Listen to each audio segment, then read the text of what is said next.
നമസ്കാരം. പ്രതാപ് ടി വിയിലേക്ക് എല്ലാ കൂട്ടുകാർക്കും സ്വാഗതം. ഇന്ന് നമ്മൾ തയ്യാറാക്കാൻ പോണത് 3 കൂട്ടം കറിയും കൂടിയിട്ടുള്ള ഒരു ഉച്ചൂണാണ്. അപ്പൊ ഇതെങ്ങനെ തയ്യാറാക്കണമെന്ന് നമുക്കൊന്ന് കണ്ടു നോക്കാം. ആദ്യം തന്നെ നമുക്കൊരു ചാറുകറി തയ്യാറാക്കാം. അതിനായിട്ട് 250 ഗ്രാം തക്കാളി ഇതുപോലെ ചെറിയ ചതുര കഷ്ണങ്ങളാക്കി അരിഞ്ഞത് ചട്ടിയിലേക്ക് ചേർക്കാം. ഒരു കൈപ്പിടി അളവിന് ഉണക്കച്ചെമ്മീൻ വറുത്ത് അതിന്റെ വാലം തലേക്ക് നുള്ളി കഴുകി വൃത്തിയാക്കിയിരുന്നതാണ് അത് ചേർക്കാം. 3 പച്ചമുളക് രണ്ടായി കീറിയത്, 1/2 ടീസ്പൂൺ മഞ്ഞൾപ്പൊടി, 1.5 ടീസ്പൂൺ സാദാ മുളക് പൊടി, ആവശ്യത്തിന് കല്ലുപ്പ്.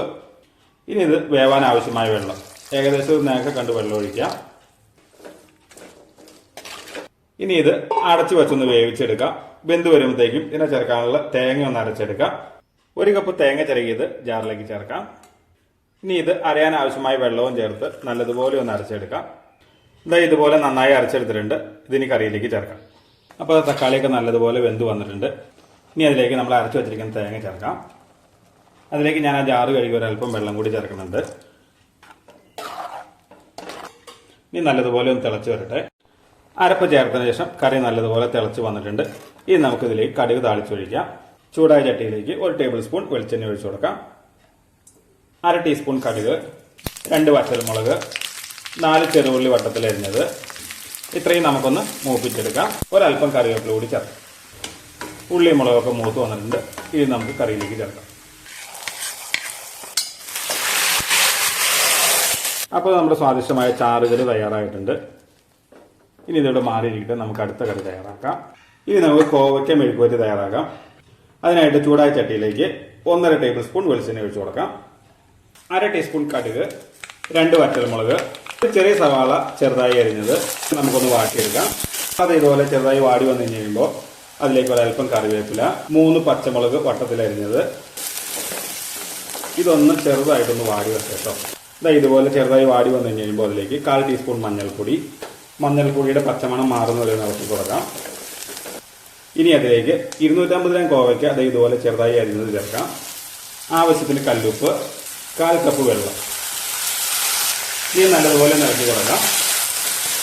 ഇത് മൺചട്ടി ആയതുകൊണ്ട് മാത്രമായിട്ടോ ഞാൻ വെള്ളം ഒഴിച്ചത്. മൺചട്ടി അല്ല, നിങ്ങൾ നോൺ സ്റ്റിക്കിന്റെ പാനൊക്കെ ആണെങ്കിൽ വെള്ളമൊന്നും ഒഴിക്കേണ്ട, തട്ടിപ്പൊട്ടിച്ച് വേവിച്ചാൽ മതി. ഇനി ഇത് അടച്ചു വെച്ച് നല്ലതുപോലെ ഒന്ന് വേവിച്ചെടുക്കാം. ചെറു തീയിലാണ് ഇപ്പോൾ വേവിക്കാവുള്ളൂ. ഇടയ്ക്ക് ഇതുപോലെ 1-2 വട്ടം ഒന്ന് ഇളക്കി ഇട്ട് കൊടുക്കണം കേട്ടോ. വീണ്ടും അടച്ചു വെച്ച് തന്നെ വേവിക്കാം. അപ്പോൾ അതേ സ്വാദിഷ്ടമായ മെഴുക്കുവരട്ടി തയ്യാറാം. അപ്പം ഇനി നമുക്ക് അടുത്ത കറി തയ്യാറാക്കാം. ഇനി നമ്മൾ തേങ്ങ ചേർത്തിട്ടുള്ള ഒരു മുട്ട ഓംലേറ്റാണ് തയ്യാറാക്കാൻ പോണേ. അതിനായിട്ട് മിക്സിയുടെ ജാറിലേക്ക് 2 പച്ചമുളക്, 4 ചുവന്നുള്ളി, 1/4 കപ്പ് തേങ്ങ ചിരകിയത്, ഇത്രയും ചേർത്ത് നമുക്കൊന്ന് ചതച്ചെടുക്കാം. അപ്പോൾ ഇതുപോലെ ഒന്ന് ചതച്ചെടുത്തിട്ടുണ്ട്. അപ്പോൾ ഇത് നമുക്കൊരു ബൗളിലേക്ക് മാറ്റാം. ഇനി നമുക്ക് അതിലേക്ക് ഒരു 2 മുട്ട പൊട്ടിച്ചൊഴിക്കാം.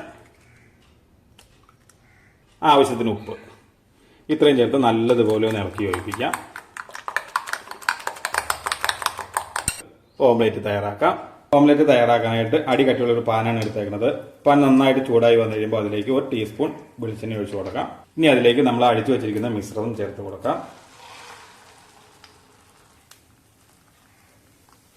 അപ്പോൾ ഇതിന്റെ ഒരു വശം നന്നായി വെന്ത് വന്നിട്ടുണ്ട്. ഇനി നമുക്കൊന്ന് മറിച്ചിട്ട് കൊടുക്കാം. ഇതിങ്ങനെ ഓംലേറ്റ് ഉണ്ടാക്കിയാൽ നല്ല സ്പോഞ്ച് പോലെ ഇരിക്കും. അപ്പോൾ ഇനി നമുക്ക് തീ ഓഫ് ചെയ്യാം. അപ്പോൾ നമ്മുടെ 3 കൂട്ടം കറിയും തയ്യാറായിട്ടുണ്ട്. അപ്പോൾ ഇനി നമുക്ക് ചോറ് വിളമ്പാം. കുത്തരിച്ചോറ്, കോവയ്ക്ക മെഴുക്ക് വരട്ടി, തക്കാളിയും ഉണക്കച്ചെമ്മീനും ചാറ് വെച്ചത്, നമ്മുടെ സ്പെഷ്യൽ മുട്ട ഓംലേറ്റ്.